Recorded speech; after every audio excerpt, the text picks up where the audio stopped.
নমস্কার, আমি Preeti Barman, university P T and কলেজের বিএড বিভাগের প্রথম বর্ষের ছাত্রী। আমার ক্রমিক নং 34। আমার আলোচনার বিষয় শ্রেণীকক্ষে মিথস্ক্রিয়ার প্রকৃতি, অর্থাৎ নেচার অফ ক্লাসরুম ডিসকোর্স। বিষয়টি শুরু করার আগে আমি প্রথমেই ধন্যবাদ জানাই আমাদের শ্রদ্ধেয় অধ্যাপক ডক্টর অনিরুদ্ধ বর্মন মহাশয়কে আমাকে এত সুন্দর একটি সুযোগ করে দেওয়ার জন্য ভিডিও প্রেজেন্টেশন করার। তো চলো শুরু করি। শ্রেণীকক্ষে মিথস্ক্রিয়ার প্রকৃতি। শ্রেণীকক্ষ মিথস্ক্রিয়া বলতে বোঝায় সেই ভাষা যার দ্বারা শিক্ষক এবং শিক্ষার্থীরা একে অপরের সঙ্গে শ্রেণীকক্ষে যোগাযোগ স্থাপন করে থাকে। কথা বলার দ্বারা বেশিরভাগ শিক্ষণ প্রক্রিয়া ঘটে থাকে, তাই শ্রেণীকক্ষে মিথস্ক্রিয়া হল মুখোমুখি শ্রেণী শিক্ষণের একটি উল্লেখযোগ্য পদ্ধতি। এরপরে আমরা আলোচনা করব শ্রেণীকক্ষে মিথস্ক্রিয়ার উদ্দেশ্য, অবজেক্টিভস অফ ক্লাসরুম ডিসকোর্স। প্রথমত, মিথস্ক্রিয়ার ফলে শ্রেণীকক্ষে একটি অনুকূল পরিবেশের সৃষ্টি হয়। দ্বিতীয়ত, শিক্ষার্থীরা পাঠনীয় বিষয়ের প্রতি আগ্রহ প্রকাশ করে। তৃতীয়ত, ছাত্র শিক্ষক পারস্পরিক কথোপকথনের ফলে শিক্ষার্থীদের বাচনভঙ্গিতে স্বতঃস্ফূর্ততা আসে। চতুর্থ, ছাত্র শিক্ষকের মধ্যে কোনো ব্যবধান থাকে না। পঞ্চম, শিক্ষার্থীরা নিজেরা উৎসাহী বলে তাদের মধ্যে প্রেরণা জাগ্রত হয় এবং এর ফলে শিখন কার্যকরী হয়। ষষ্ঠম, মিথস্ক্রিয়ার মাধ্যমে শিখন পদ্ধতি উচ্চ মাত্রায় যায়। সপ্তম, শিক্ষার্থীরা নিজেকে ঠিকমতো প্রকাশ করতে পারে।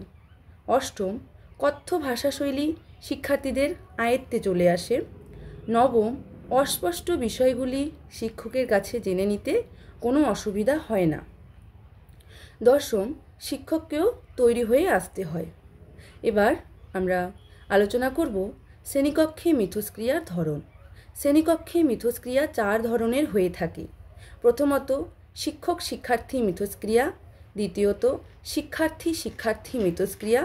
তৃতীয়ত, সমস্ত শিক্ষার্থী ও শিক্ষক মিথস্ক্রিয়া, all the student and teacher discourse.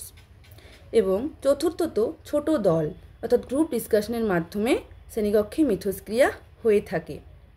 এবার শ্রেণীকক্ষে মিথস্ক্রিয়ার উপায়, অর্থাৎ শ্রেণীকক্ষে মিথস্ক্রিয়ার সময় আমরা কী উপায় অবলম্বন করতে পারি। প্রথমত, সহযোগিতামূলক শিখন, আলোচনা, বিতর্ক সভা, শিক্ষার্থীদের সঙ্গে কথোপকথন, গল্পকথন, চরিত্র অভিনয়, স্বগতোক্তিমূলক ভাষ্য, উচ্চস্বরে পঠন প্রভৃতি। এবার আমরা আলোচনা করব মিথস্ক্রিয়ায় শিক্ষকের ভূমিকা, role of teacher in discourse. প্রথমত, অনুভূতি ও দৃষ্টিভঙ্গিকে সমর্থন। শ্রেণীকক্ষে মিথস্ক্রিয়া চলাকালীন শিক্ষক শিক্ষার্থীদের ব্যক্তিগত অনুভূতি ও তাদের দৃষ্টিভঙ্গিকে সমর্থন করার উপযুক্ত ভাষা ব্যবহার করবেন। শিক্ষার্থীদের এইসব অনুভূতি ধনাত্মক বা ঋণাত্মক যাই হোক না কেন তাকে প্রাথমিকভাবে সমর্থন করতে হবে। দ্বিতীয়ত, প্রশংসা ও উৎসাহ প্রদান। শ্রেণীকক্ষে মিথস্ক্রিয়া চলাকালীন শিক্ষক শিক্ষার্থীদের প্রশংসা বা উৎসাহ প্রদানকারী কথা বলবেন, যেমন বেশ ভালো হয়েছে, খুব ভালো হয়েছে, খুব সুন্দর হয়েছে, এই কথাগুলি বলা দরকার, অর্থাৎ অ্যাপ্রিসিয়েট করা দরকার তাদেরকে। এতে ছাত্ররা উৎসাহিত হবে, কোনো পরিস্থিতিতেই শিক্ষার্থীদের তিরস্কার করা যাবে না। তৃতীয়ত, শিক্ষার্থীদের নতুন ধারণা বা অভিমতকে গ্রহণ করা। শিক্ষার্থীরা যদি কোনো ধারণা দেয় সেটি প্রাথমিক পর্যায়ে গ্রহণ করতে হবে, তবে বিচার বিবেচনা করে কেন সেটি গ্রহণযোগ্য নয় সেটি বোঝাতে হবে।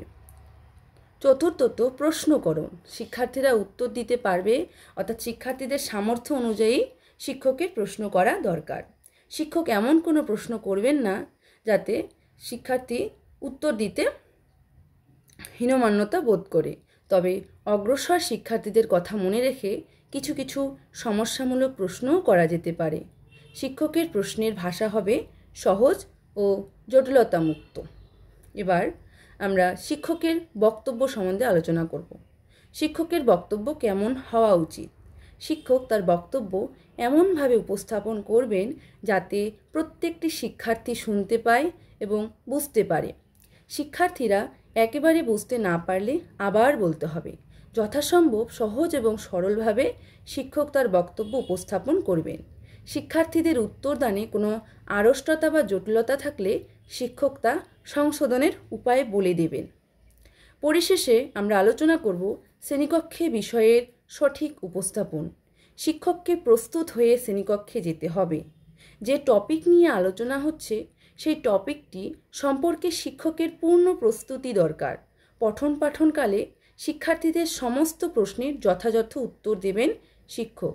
প্রদত্ত উত্তরের মধ্যে যেন কোনো সংশয় বা দ্বিধা না থাকে সে ব্যাপারে নজর রাখতে হবে। সঠিক উত্তর জানা না থাকলে তিনি উত্তরটি জানতে 2 দিন সময় নিতে পারেন, তবুও ভুল উত্তর দেবেন না।